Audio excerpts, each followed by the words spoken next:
Hello everyone, welcome to Any Classes. So in this video we will continue the chapter set और ये chapter set का हमारे पास second part रहने वाला है. अगर आपने पहला पार्ट नहीं देख रखा है तो आपको उसका लिंक इस वीडियो के डिस्क्रिप्शन में मिल जाएगा. तो चलिए बिना किसी देर के मैं वीडियो को स्टार्ट करता हूँ. इसमें हम बात करेंगे सेट्स के टाइप्स की.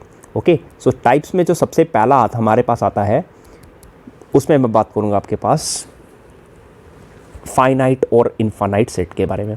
तो फाइनाइट सेट जैसे कि आपको नाम से ही पता लग रहा है, फाइनाइट सेट क्या होगा, जिसके नंबर ऑफ एलिमेंट्स क्या होंगे हमारे पास, जिसके नंबर ऑफ एलिमेंट्स हमारे पास फाइनाइट होंगे, मतलब काउंटेबल होंगे, उसको हम फाइनाइट सेट बोलेंगे.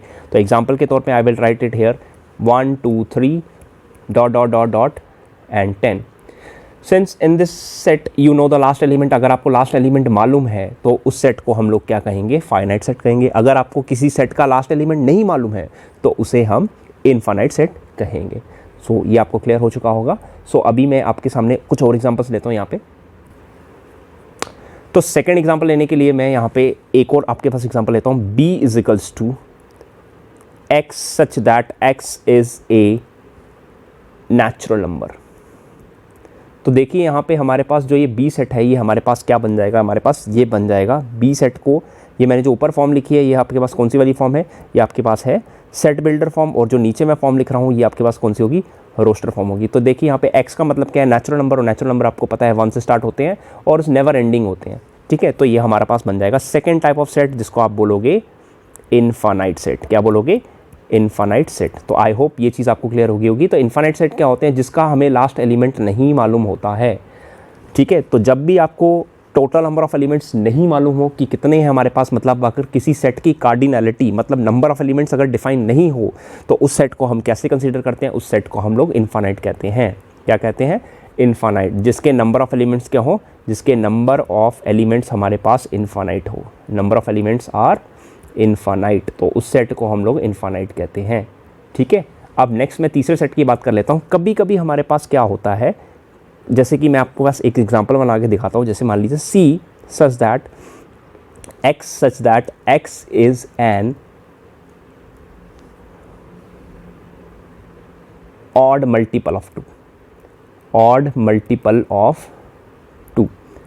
तो आप लोग जानते हैं कि 2 के टेबल में जो भी नंबर आते हैं वो सब इवन आते हैं, मतलब 2 के, इसका मतलब इस सेट के अंदर कोई भी एलिमेंट नहीं आएगा, मतलब ये सेट आपके पास खाली रहेगा. ठीक है, अब इसके लिए हम लोग इस सेट को बोलते हैं एम्प्टी सेट. क्या बोलते हैं इसे, एम्प्टी सेट. एम्प्टी सेट क्या होता है, जिसमें नंबर ऑफ एलिमेंट्स क्या होते हैं हमारे पास, एक भी नहीं होता, 0 होता है. और इसको एक और तरीके से हम लोग डिफाइन करते हैं, एम्प्टी सेट को आप लोग फाई से डिनोट करते हैं. ठीक है, PHAI एक हम लोग ग्रीक लेटर है, इसको फाई से डिनोट करते हैं. और इसके कुछ और नाम भी होते हैं हमारे पास. एम्प्टी सेट को आप लोग और नाम से क्या जानते हैं, वॉइड सेट जानते हैं, या फिर एक और है आपके पास जिसको कहते हैं नल सेट. क्या बोलते हैं, नल सेट. तो आपके पास एक ऐसा सेट जिसमें नंबर ऑफ एलिमेंट्स क्या होते हैं, 0 होते हैं, मतलब कि एम्प्टी सेट की कार्डिनैलिटी क्या होगी आपके पास, 0 होगी. जिसमें नंबर ऑफ एलिमेंट्स क्या रहेंगे आपके पास, 0 रहेंगे. ऐसे सेट को हम लोग क्या बोलेंगे, एम्प्टी सेट कहेंगे. ठीक है, तो चलते हैं, बढ़ते अपने आप चौथे टाइप के सेट पे. तो चौथा हमारे पास आता है सिंगलटन सेट. क्या बोलते हैं इसको, सिंगलटन सेट आता है. तो जैसे कि नाम ही कह रहा है single, single means only one. तो ऐसा सेट जिसमें सिर्फ एक ही एलिमेंट होगा उसे हम क्या कहेंगे, उसे हम सिंगलटन सेट कहेंगे. ठीक है, तो ओनली वन एलिमेंट, जिसमें सिर्फ एक ही एलिमेंट होगा, ऐसे सेट को हम लोग क्या कहते हैं, सिंगलटन सेट कहते हैं. अब इसमें एग्जांपल मैं कंसीडर कर लेता हूँ. d is equals to x such that x is prime multiple of 2, prime multiple of 2. तो आप लोग सब जानते हैं 2 का एक ही मल्टीपल होता है जो कि प्राइम होगा, और दैट इज़ क्या होगा हमारे पास, यहाँ पे 2 होगा. तो सिंस आप देख सकते हैं यहाँ पे कार्डिनैलिटी या फिर number of elements in d कितने हैं हमारे पास, number of elements in d हमारे पास 1 है, तो इसलिए हमने सेट को क्या बोला, सिंगलटन सेट कहा. तो सिंगलटन सेट क्या होता है, ऐसा सेट जिसमें सिर्फ एक ही एलिमेंट होता है. The set which consist of only one element is known as singleton set. ठीक है, तो आई होप ये भी चीज़ आपको क्लियर हो चुकी होगी. नेक्स्ट हमारे पास आता है टॉपिक आपका फिफ्थ वन, जिसको हम कहेंगे हम लोग इक्विवेलेंट सेट. क्या होता है, इक्विवेलेंट सेट होते हैं. तो इक्विवेलेंट सेट्स क्या होते हैं, इक्विवेलेंट सेट्स वो सेट्स होते हैं जिनमें नंबर ऑफ एलिमेंट्स क्या रहते हैं, इक्वल रहते हैं. क्या रहते हैं, इक्वल रहते हैं. तो इसके लिए मैं 2 एग्जांपल ले लेता हूँ जिसमें number of elements are equal. तो यहाँ पे मैं 2 एग्जांपल लेता हूँ. मान लीजिए मेरे पास एक सेट है P और P में एलिमेंट्स हैं 1 2 3, और मेरे पास Q भी है एक सेट जिसमें एलिमेंट है मेरे पास 7 8 और 10। ठीक है, तो आप देख सकते हैं यहाँ number of elements in P में कितने एलिमेंट्स हैं, 3 है। इसी तरह number of elements in Q, यहाँ पे भी कितने हैं, 3 है। तो ऐसे सेट जिसमें नंबर ऑफ एलिमेंट्स बराबर हो, सेम नहीं होने चाहिए। देखो एलिमेंट्स अलग अलग हैं लेकिन नंबर ऑफ एलिमेंट्स क्या है, सेम है। मतलब यहाँ पे भी 3 एलिमेंट्स हैं, वहाँ पे भी 3 एलिमेंट्स हैं, मतलब दोनों की कार्डिनैलिटी को हैश से डिनोट करते हैं। तो यहाँ पे हैश ऑफ P भी कितना आ गया, 3 आ गया, और हैश ऑफ Q भी क्या आ गया आपके पास, 3 आ गया। हैश स्टैंड्स फॉर कार्डिनैलिटी का मतलब होता है नंबर ऑफ एलिमेंट्स। तो क्योंकि दोनों में नंबर ऑफ एलिमेंट्स इक्वल हैं तो दोनों को हम लोग क्या कहेंगे, इक्विवेलेंट सेट्स कहेंगे। ठीक है, ये इक्वल सेट्स और इक्विवेलेंट सेट्स में थोड़ा सा डिफरेंस है। ठीक है, तो इक्वल, अब नेक्स्ट हम लोग जो टॉपिक लेंगे वो होगा आपका इक्वल सेट्स, उसको देख लेते हैं अभी। तो नेक्स्ट हमारे पास आता है इक्वल सेट्स। तो अब इक्वल सेट्स की बात करता हूं मैं। तो इक्वल सेट्स क्या होते हैं, सबसे पहले इक्वल सेट्स होने से पहले आपके पास सेट्स जो होने चाहिए वो कैसे होने चाहिए, इक्विवेलेंट सेट्स होने चाहिए। तो हमारे पास दो सेट्स, दो फाइनाइट सेट को हम कब कहेंगे इक्वल, जब उनके नंबर ऑफ एलिमेंट्स सेम होंगे और नंबर और each element should contain in one and another. कहने का मतलब क्या है कि अगर आपके दोनों सेट्स, क्या होगा, all elements of both sets are same. तो कहने का मतलब है, I will take an example. मान लीजिए मेरे पास एक एक्स सेट है जिसमें हमारे पास एलिमेंट है 1 2 एंड 4, और मेरे पास एक वाई सेट है जिसमें नंबर ऑफ एलिमेंट्स अगेन है 4 1 2। तो आप देख सकते हैं सबसे पहले cardinality of X, number of elements in X 3 है, number of elements in Y again 3 है। तो ये इक्विवेलेंट सेट तो है ही है। अब साथ में यहाँ पे देख लीजिए जो एक्स के जितने भी एलिमेंट है 1 2 4 वो वाई के भी एलिमेंट्स हैं। ठीक है, तो जो x का जो भी एलिमेंट है वो y में भी आ रहा है, इसलिए हम इन सेट्स को क्या कहेंगे, इक्वल सेट्स कहेंगे। तो इक्वल और इक्विवेलेंट सेट्स में यही फर्क है कि इक्विवेलेंट में सिर्फ नंबर ऑफ एलिमेंट्स इक्वल होते हैं, वो सेम हो नहीं हो उससे कोई फर्क नहीं पड़ता। लेकिन इक्वल सेट्स में आपके पास नंबर ऑफ एलिमेंट्स बराबर होने चाहिए और हर एक एलिमेंट दोनों सेट्स में आने चाहिए। ठीक है, ऐसा नहीं होना चाहिए कि इसमें, अगर मान लीजिए मैं एक सेट बनाता हूँ, ठीक है, Z बनाता हूँ, ध्यान से देख लीजिए, अगर मैं एक Z एग्जाम्पल बनाता हूँ 1 5 और 4, तो देख लीजिए Z जो है वो x के बराबर नहीं है और Z y के बराबर भी नहीं है, लेकिन Z जो है वो इक्विवेलेंट टू x है और इक्विवेलेंट टू y है, क्योंकि Z के भी नंबर ऑफ एलिमेंट्स कितने हैं, 3 है। तो आई होप ये कंसेप्ट आपको क्लियर हो चुका होगा। ठीक है, तो चलिए बढ़ते हैं अपने अगले कंसेप्ट की तरफ। ओके, सो जो अगला कंसेप्ट हमारे पास आता है वो आता है डिसजॉइंट सेट्स। क्या आते हैं, डिसजॉइंट सेट्स। ये आपको मैं वेन डायग्राम से समझाने की कोशिश करूँगा। अब याद रखिए, किसी भी सेट्स को हम लोग सर्कल से डिनोट करते हैं। किससे डिनोट करते हैं, सर्कल से डिनोट करते हैं। तो मान लीजिए मेरा एक सेट है A और ये एक सेट है मेरा B। ठीक है, मैं एग्जांपल के तौर पे बता देता हूँ आपको, ध्यान से देख लीजिए।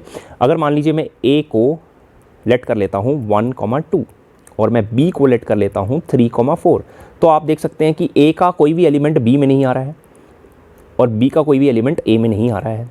तो मतलब इन दोनों में कोई भी कॉमन एलिमेंट नहीं है। तो इनकी डायग्राम जो बनेगी, वेन डायग्राम, वो आपके सामने है। इन दोनों के सर्कल्स देखो एक दूसरे को इंटरसेक्ट नहीं कर रहे हैं, तो ऐसे सेट्स को हम लोग क्या कहेंगे, डिसजॉइंट सेट्स कहेंगे। ठीक है, और यहीं पे मैं एक और एग्जांपल ले लेता हूँ C और D में। तो देख लीजिए ध्यान से, तो मान लीजिए C में एक एलिमेंट है 5 और 8 और इसमें एक एलिमेंट है 7 और 6 और एक एलिमेंट जो है वो 9 है, वो दोनों में आ रहा है। तो इस केस में हमारे पास C और D आर नॉट डिसजॉइंट। तो C and D are not disjoint. तो डिसजॉइंट सेट का मतलब क्या होता है कि उनमें कोई भी कॉमन एलिमेंट नहीं है, क्योंकि इस वाले केस में, सेकंड वाले केस में आपके पास कॉमन एलिमेंट 9 आ रहा है, इसलिए C और D कभी भी डिसजॉइंट सेट्स नहीं हो सकते, जबकि A और B डिसजॉइंट सेट्स हैं। ठीक है, आई होप ये चीज़ आपको क्लियर हो चुकी होगी। तो ये था हमारा डिसजॉइंट सेट का टॉपिक। अब नेक्स्ट आता है हमारे पास सबसेट का कंसेप्ट आता है। ठीक है, तो अब सबसेट को समझने के लिए हम लोग एक एग्जांपल लेंगे और जानेंगे कि सबसेट का मतलब होता क्या है। ओके, सो नेक्स्ट टॉपिक आता है हमारे पास सबसेट। सबसेट, ठीक है। अब सबसेट का मतलब क्या होता है, इसके लिए मैं एक एग्जांपल लेता हूं। मान लीजिए मेरे पास एक सेट है A जिसमें एलिमेंट है 1 2 एंड 3 और मेरे पास एक B सेट भी है जिसमें एलिमेंट आ रहा है हमारे पास 2 3 1 4 और 5।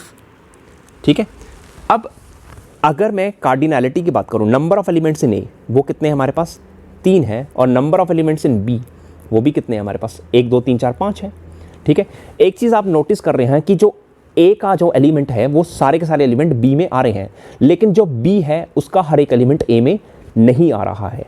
ठीक है, समझ आ गई? कहने का मतलब है जो 1 है वो ए में भी आ रहा है और 1 जो है वो बी में भी आ रहा है। 1 belongs to A, 1 belongs to B, 2 belongs to A, 2 belongs to B. इसी तरह से 3 belongs to A and 3 belongs to B. ठीक है, तो देखो ए का हर एक एलिमेंट बी में आ रहा है, तो इसको हम लोग वेन डायग्राम समझते हैं। ठीक है, तो मतलब ये आ गया आपके पास सेट बी और इसके अंदर जो आ रहा है वो आ रहा है आपका सेट ए। क्या आ रहा है? सेट ए। ठीक है, तो देख लीजिए यहाँ पे जो 1 है, 2 है, 3 है, वो सिर्फ वो किस में आ रहे हैं? वो ए के अंदर भी आ रहे हैं और बी के अंदर भी आ रहे हैं, लेकिन जो 4 और 5 है वो सिर्फ बी के अंदर आ रहा है। तो कहने का मतलब है A is contained in B, A is contained in B. ठीक है, तो इसलिए हम लोग ए को क्या कहेंगे? A is a proper subset of B. अब यहाँ पे प्रॉपर वर्ड क्यों लिखा हमने, ये प्रॉपर सबसेट का साइन क्यों डाला? क्योंकि देख लीजिए ए जो है, ए का जो सर्कल है वो बी के सर्कल के बराबर नहीं है। ठीक है, इसलिए हमने क्या वर्ड यूज़ किया? प्रॉपर सबसेट वर्ड किया। ठीक है, आई होप प्रॉपर सबसेट का मतलब आपको क्लियर हो चुका होगा। कुछ और एग्जांपल ले लेते हैं यहाँ पे, आपको देख लीजिए। ओके, सो एग्जांपल में ध्यान से देख लीजिए। आप देख सकते हैं जो ए का हर एक एलिमेंट है वो सी के अंदर आ रहा है, तो ए इज सबसेट ऑफ सी। ठीक है, और क्या बी का हर एक एलिमेंट सी में आ रहा है? तो B is subset of C.